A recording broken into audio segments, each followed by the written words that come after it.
अध्यात्म विज्ञान, नई दृष्टि, नई खोज। देखिए, सुनिए और समझिए। अध्यात्म विज्ञानी पूज्य स्वामी श्री कमलेशानंद जी के निर्देशन में सनातन सत्य का अनुसंधान कर जीवन को प्रकाशित करें। शांतिनाथ, कुंथुनाथ और अमरनाथ, 3 तीर्थंकर, 24 में से 3 तीर्थंकर जो चक्रवर्ती के रूप में पैदा हुए। क्या बताया? 6 खंडों के ऊपर विजय प्राप्त किया। कितना? 6 कॉन्टिनेंटल, नॉट कंट्री। कॉन्टिनेंटल समझते हैं कि नहीं समझते? तो कितनी हिंसा किया होगा?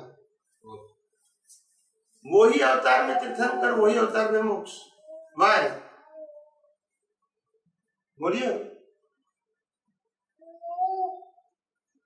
हमने तो एक को भी नहीं मारा है, तो फिर हम क्यों घूम रहे हैं? बोलिए, मिस्टेक कहाँ है? क्रिया में है कि दृष्टि में? तो करेक्शन कहाँ करना है? और हम करने का प्रयास क्या करते हैं? है कि नहीं करते? कैसी दृष्टि? मैंने कहा ना, ये शरीर बनाने वाला कुदरत है, चलाने वाला कुदरत है, अंत लाने वाला कुदरत है दुनिया के हर जीवों का। तो फिर रागद्वेष करने की आवश्यकता कहाँ है? तो वो रागद्वेष करना भी अपने हाथ में नहीं है। आपके हिसाब से अगर कुदरत चलेगा तो रागद्वेष करना भी अपने हाथ में नहीं है। आप रागद्वेष नहीं करोगे तो कर्म कैसे बनेंगे? तो कुदरत के हाथ में है, जो भी क्रिया कुदरत के हाथ में है कि रागद्वेष कुदरत के हाथ में? कुदरत करवाती है ना। क्रिया की बात करते हो कि रागद्वेष की? डिसाइड करो, बोल नहीं कहो। आपका प्रश्न रागद्वेष के ऊपर है या क्रिया के ऊपर है? रागद्वेष क्रिया नहीं, रागद्वेष दृष्टि है। राग वो भी दृष्टि है, द्वेष वो भी दृष्टि है। मैं यहाँ बैठे बैठे भी किसी के ऊपर राग द्वेष बिना बोले बिना क्रिया कर सकता हूँ। कर सकता हूँ कि नहीं? तो तुम्हारा प्रश्न क्रिया के साथ जुड़ा है या दृष्टि के साथ, वो बताओ।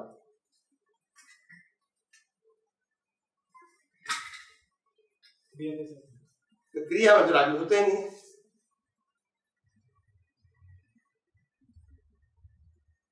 अगर हमने चाकू लगाया तो क्या कहूंगा? द्वेष। और मशीन ने काट दिया तो द्वेष नहीं। आपको बताना पड़ेगा। अगर आपने क्रिया में द्वेष बताया तो मशीन को भी द्वेष बताना पड़ेगा। क्रिया सेम हुए, मशीन ने भी उंगली काटी, चाकू ने भी उंगली काटी, क्रिया तो एक ही हुई दोनों में। अगर क्रिया में द्वेष कहोगे तो उसमें भी द्वेष ऐसा बताना पड़ेगा।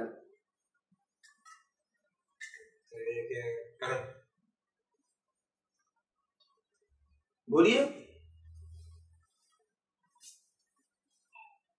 नहीं समझ में आया? आपने कहा मेरा प्रश्न क्रिया के ऊपर है, ठीक है? तो किसी ने चाकू से उंगली काट दिया तो आप क्या कहोगे? उसने काटा नहीं। अभी प्रश्न हमारा 2 के ऊपर है, राग एंड द्वेष। आपको उत्तर देना है, उनमें से एक को देना है, द्वेष से देना है। और कोई मशीन ने काटा तो क्यों? जब क्रिया के ऊपर द्वेष हुआ तो क्रिया तो उन्होंने किया, काटने की क्रिया दोनों ने किया। व्यक्ति ने भी किया और मशीन ने भी किया। तो उनमें द्वेष नहीं, उसमें द्वेष। ऐसा क्यों? अगर क्रिया की बात है तो क्रिया तो उन्होंने भी किया, मशीन ने भी किया। वो जीव है या निर्जीव है? ये काटा आदमी ने, वो जीव है, मशीन ने काटा निर्जीव है। और ये जीव है। नहीं, इसने काटा जैसे अपना हाथ काटने वाला जीव था, इसलिए वो अपने हाथ काटने वाला जीव। मतलब शरीर नहीं, शरीर जीव होता है, तो फिर इसको जलाते क्यों?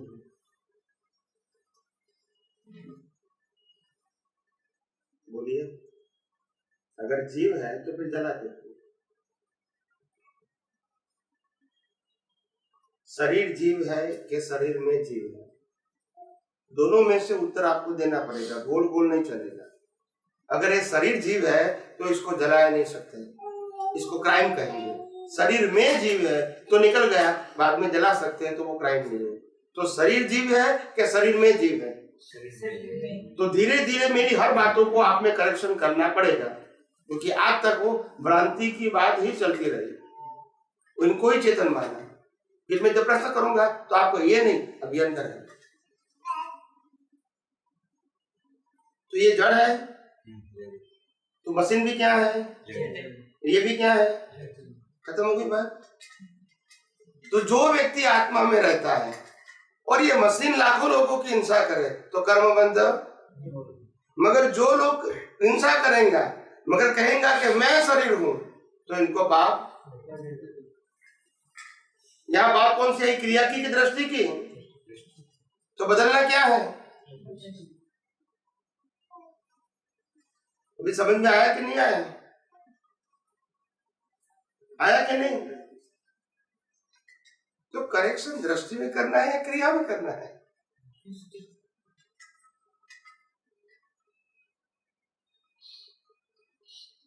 समझ में आया कि नहीं? हर एक लोग बोलते हैं कि आपने गलत किया, आपने गलत किया, आपने गलत किया। व्यवहार से गलत किया है तो गलत किया, वो बोले तो तकलीफ नहीं है, दृष्टि में सही होना चाहिए। व्यवहार से कोई कहेगा, अगर मेरे से कोई चीज फूट गई, टूट गई, और कोई कहेगा कि आपने तोड़ी है, तो व्यवहार से तो मैं कहूंगा हाँ मेरी गलती है। अंदर से समझना है ये संजोग के अधीन है, मैंने तोड़ी, मैं तो उनसे मुक्त, ऐसा सोचा है। मगर बाहर व्यवहार से बोलना पड़ेगा। व्यवहार यानी क्या कहता है? व्यवहार का मतलब होता है रिलेटिव ट्रूथ। क्या बोलता है? और दृष्टि में क्या होता है? सनातन सत्य, यूनिवर्सल ट्रूथ या रियल ट्रूथ, जो कभी परिवर्तन। रिलेटिव ट्रूथ तो परिवर्तन हो सकता है बार बार, मगर रियल ट्रूथ परिवर्तन। तो रियल ट्रूथ में मैं शरीर नहीं, मैं शुद्धात्मा हूं, और व्यवहार से मैं शरीर हूं, और व्यवहार से ही शरीर ने गलती किया है, मगर वो वास्तव में मैंने, शरीर ने किया है, क्योंकि मैं शरीर।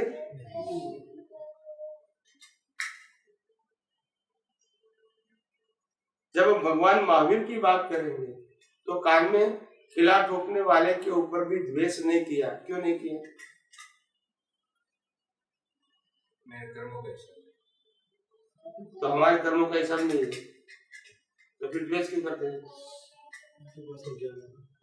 ज्ञान था, उनके पास ज्ञान था, हमारे पास नहीं है, इसलिए मैंने प्रैक्टिस की बात कहा। ये बात आ गई, कहाँ आ गई? प्रैक्टिस पे आ गई, घुमा घुमा के यही आएगा। आपको ही ये दृष्टि पक्की करनी, देयर इज नो ऑप्शन। कच्ची हमारी है तो पक्की किसको आप करनी पड़ेगी? दूसरे को?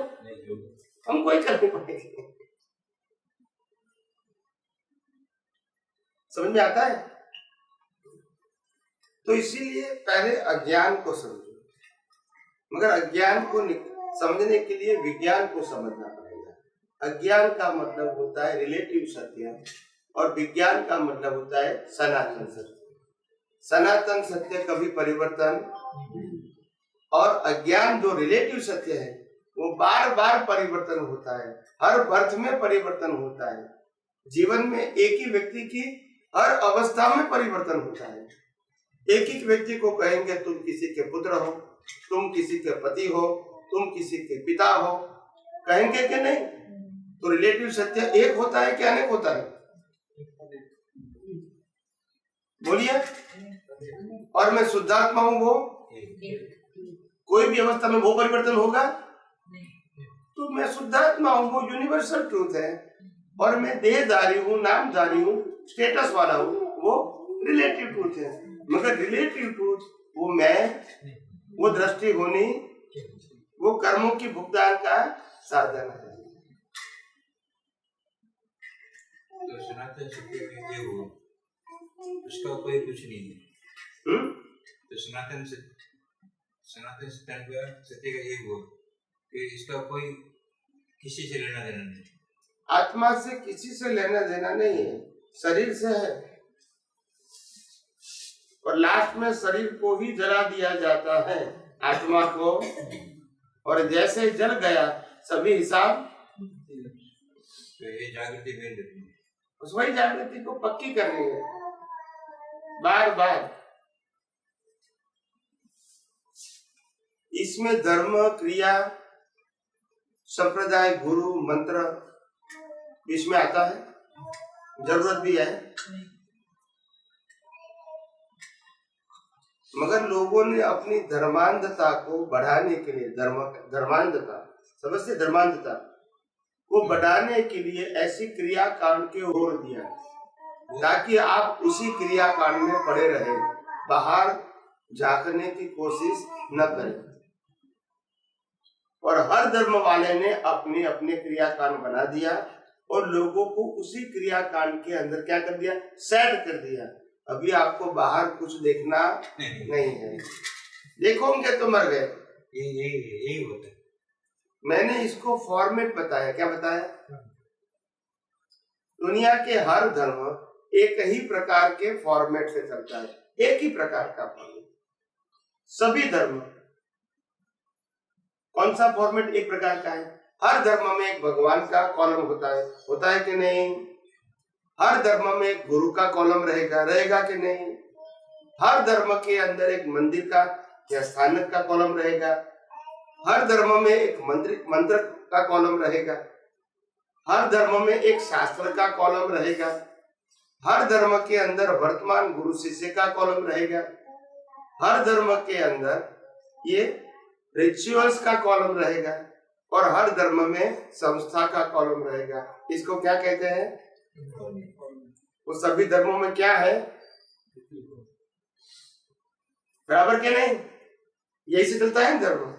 और अध्यात्म है बियॉन्ड फॉर्मेट। क्या है? अगर फॉर्मेट से ऊपर जाओगे तो अध्यात्म समझ में, उसके पहले समझ में आया? जगे हुए प्रवचन देते हैं, शास्त्र को एक एक चीज पे देते हैं, एक एक चीज पे बोलिए। तो आखिर उसी में रहते हैं, अलग अलग बता दे, ये करो वो करो, ये क्या करो वो करो, लेकिन वो अलग अलग टाइप है, सो मेनी टाइप्स, तो बताते आखिर उसमें ही रहते हैं, तो उसे बाहर नहीं निकलते। कैसे निकलते? कुदरत का कानून साफ कहता है कि मैंने कोई भी जीव को श्वास लेने की भी स्वतंत्र शक्ति दिया नहीं है। मगर आपको समझ में आता है? हाँ या ना बोलो, समझ के हाँ या ना बोलो, मैकेनिकल नहीं। आपके पास श्वास लेने की स्वतंत्र शक्ति है? बोलिए। तो जब श्वास लेने की स्वतंत्र शक्ति भी हमारे पास नहीं है तो और क्या हम कर सकते हैं, वो तो बताओ। कहने वाला कोई भी कहे, प्रश्न कौन कहने वाला है वो नहीं है, प्रश्न प्रिंसिपल का है। किसकी है? कि भी आखिर हम कुछ कर सकते हैं अपनी मर्जी से? जब श्वास भी नहीं ले सकते हैं, अगर हम श्वास लेते हैं खुद अपनी मर्जी से तो बंद भी कर सकते हैं बंद। क्यों? तुम लेने वाले हैं तो बंद भी कर सकते हैं। समझ में आया? अगर तुम श्वास लेते हैं तो फिर रात को सोएंगे कौन? बोलिए। नहीं, मैंने तुमको कितना सारा एग्जाम्पल देता हूं, अभी आपको समझना है कि श्वास लेने की स्वतंत्र शक्ति मेरे पास है या नहीं है। जब श्वास लेने की भी फ्रीडम नहीं है तो जो श्वास से मन वचन काया चलता है, क्या उसमें हमारी फ्रीडम हो सकती है? तो नहीं हो सकती है। तो फिर ये करो, ये करो, ये ना करो, सब्जेक्ट कहां से आया? बोलिए। ये सब्जेक्ट बोले तो वो शास्त्र का बताते हैं। मैं कुछ दुनिया के कोई भी शास्त्र में बताएगा, पर कुदरत का कानून दुनिया के लिए एक होगा कि अलग अलग होगा? दुनिया के कानून दुनिया के शास्त्रों के आधार से होता है। बोलिए, कुदरत का कानून तुम्हारे शास्त्रों से चलेगा? शास्त्र तो सबके अलग अलग है और कानून तो एक है, फिर क्या करोगे? तो इसीलिए तो बता रहा हूं कि दुनिया के सभी धर्म वो फॉर्मेट है। क्या है? जो किताबों में लिखा गया है वही तो बताएंगे। वो भगवान ने बताया, केवल ज्ञानी बताया करके, ज्ञानी भगवान ने बताया करके। बराबर है, बराबर है। उन्होंने जो बताया अपनी भाषा में वो बराबर है। उन्होंने जो कहा वो गलत नहीं है, क्योंकि ये उनका प्रोफेशन है। क्या है? वक्तव्य देना और शास्त्रों की बात बताना, ये उनकी फर्ज है, क्योंकि वो साधु है, संत है, सन्यासी है। और कहाँ से बात करेंगे? कोई रामायण की बात करेंगे, कोई गीता की बात करेंगे, कोई आगम की या महावीर की बात करेंगे, कोई शिव की बात करेंगे, कोई कृष्ण की बात करेंगे। ठीक है? और उनके शास्त्रों में बताया वही बताएंगे आपको। तो आपको ये बात समझनी पड़ेगी। उसके बाद से कुछ नहीं, शास्त्र में भी हाँ, इसके बाद का कुछ भी। इनका सब्जेक्ट है सिलेबस। क्या है? नहीं समझना। आज का कॉमर्स को काम में नहीं आएगा, कॉमर्स को साइंस वाले को काम में नहीं आएगा, साइंस वाले का टेक्नोलॉजी काम में नहीं आएगा। सबका सिलेबस क्या है? ऐसे सबके शास्त्रों का सिलेबस भी क्या है? राम वाला कृष्ण को नहीं मानेगा, कृष्ण वाला महावीर को नहीं मानेगा, महावीर वाला शिव को नहीं मानेगा। सबका सिलेबस क्या है? अभी इसमें सनातन सत्य हो सकता है? है नहीं, लेकिन सनातन सत्य है करके समझ के बैठे। वो क्या कहता है वो छोड़ दो ने, हमको क्या समझना है वो इम्पोर्टेंट है। प्रवचन देते हैं ना, बस बोलते वही है, वही शास्त्र का वही है, वही है। मगर शास्त्र का है वो हमने कहा मना किया? मैंने कहा सनातन सत्य नहीं है, वो कहा मैंने। शास्त्र तो सिलेबस है, सिलेबस नहीं समझे? सभी किताबों में क्या बताते हैं, पढ़ाते हैं, तो ये सिलेबस मेरा है और पूरे साल में पढ़ना है। तो आर्ट्स वाले का भी अलग होता है, कॉमर्स वाले का अलग होता है, साइंस वाले का अलग होता है, आईटी वाले का अलग होता है। सबका क्या होता है? सिलेबस। तो गलत कैसे कहेंगे? मगर ये सनातन सत्य नहीं है। इतना तो समझ में आता है कि नहीं? सिलेबस का मतलब होता है सबका अपना अपना as per subject view point हो गया। क्या हो गया? Universal truth. यूनिवर्सल ट्रूथ क्या होगा? जो कुदरत के कानून के ऊपर होगा वो सबके लिए क्या होगा? समझ में आया कि नहीं आया?